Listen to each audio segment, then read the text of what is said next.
Hello praise the Lord. मैं बुद्ध सागर आईसीपीएफ के साथ मिलकर करनाल हरियाणा में रहकर के प्रभु यीशु मसीह की सेवा करता हूं। मैं कुछ बातें आज आपको प्रार्थना के बारे में बताना चाहता हूं। प्रार्थना एक छोटा सा शब्द है, लेकिन इसका प्रभाव बहुत ज्यादा है। परमेश्वर चाहता है कि हर एक मनुष्य परमेश्वर से प्रार्थना करे। प्रार्थना का अर्थ है प्रभु यीशु मसीह के नाम से पवित्र आत्मा में भरकर परमेश्वर से मांगना ही प्रार्थना है। अगर मैं बाइबल के बारे में बात करूं तो बाइबल में प्रार्थना की शुरुआत उत्पत्ति की पुस्तक 4 अध्याय के 26 वचन से हुई है।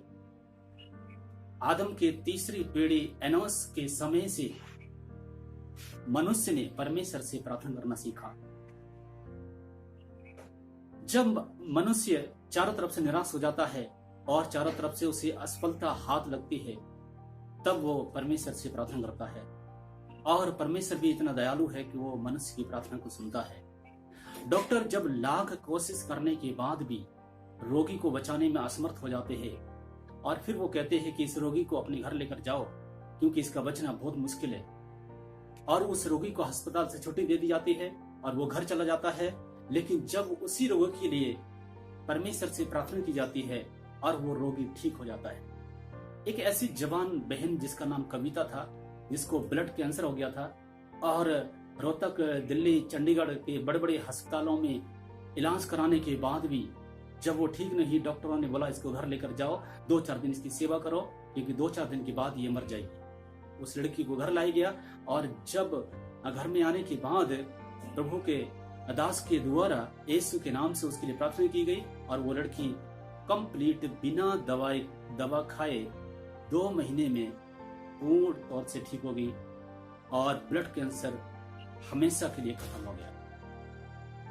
प्रियो, परमेश्वर चाहता है कि मनुष्य परमेश्वर से प्रार्थना करे और वो सब आशीषें जो मनुष्य के जीवन में असंभव है वो परमेश्वर उसको दे। मैं आपको बाइबल से प्रार्थना के बारे में बता रहा हूं।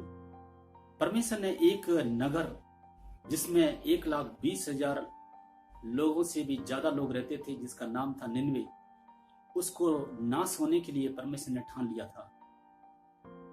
लेकिन जब उस नगर के लोगों ने मन लगा के प्रार्थना की और परमेश्वर ने अपनी इच्छा को बदला और उस नगर को नाश होने से बचा लिया।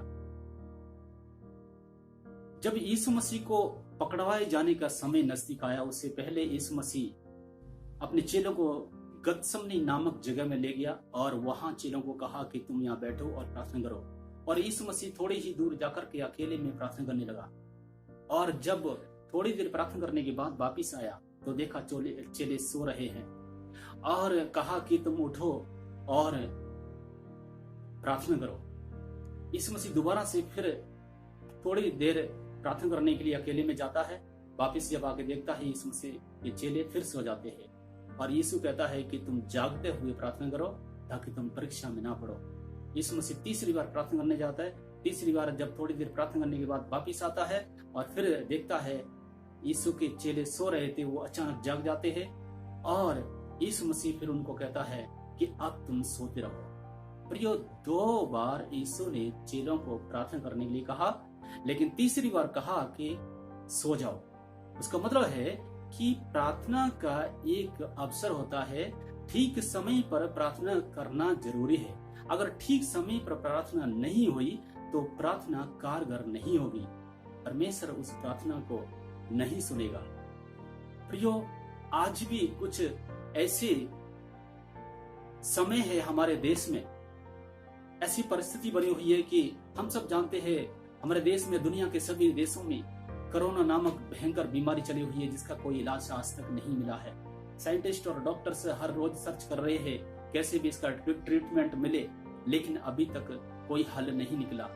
अभी तक वो नाकाम हो रहे हैं। हमारे कर्तव्य है, हमारे ये बहुत बड़ा फर्ज है कि हम प्रभु के नाम पर अगर विश्वास करते हैं तो हम परमेश्वर की सेवा करने के साथ ही साथ हम अपने देश के लिए प्रार्थना करें, हम अपने देश की चिंता करें। कई बार हम अपने दिमाग से, अपने एक्सपीरियंस से हम लगे रहते हैं और मेहनत करते रहते हैं, लेकिन प्रार्थना बहुत कम होती है।